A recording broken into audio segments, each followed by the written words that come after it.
have you ever scraped the wheel going through a fast food drive-in or a bank drive-through or anywhere else? Absolutely. It's maddening, isn't it? Yeah.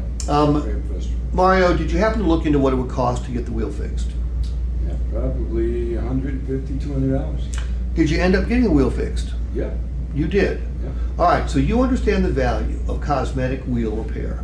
We're going to provide you complimentary for the first 6 months of ownership, cosmetic wheel repair.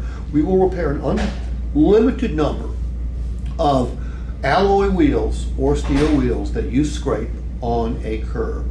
Now, what will this do for you? Well, A, it'll keep your wheels looking better, and B, it'll also help your resale value, because if your wheels look better when you go to trade or sell a vehicle, you'll get more for the vehicle, correct? Correct.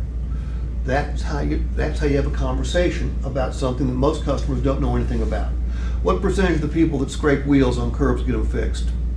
Probably 10%. Try 2.4.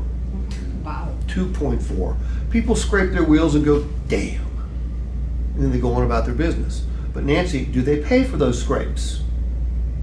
When the ones that pay for, the ones that do pay for it? No. Oh, the ones after. The 96.97. Yeah, they Oh, they traded do. value. Do they know that? No. No. No, this is why we're professionals and they're amateurs.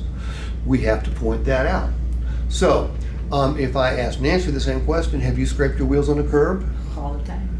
Have you ever gotten them fixed? Did you look into what it would No. cost to get them fixed? Most people don't, Nancy.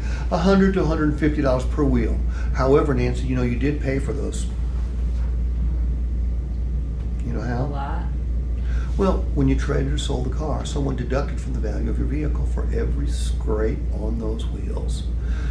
Hey, that's why when you do business with us, we're going to give you complimentary wheel coverage, complimentary cosmetic wheel coverage for the first 6 months. And if you plan on keeping your vehicle longer than 6 months, Nancy, you know what you can do? Extend that coverage. All right, so it's conversational.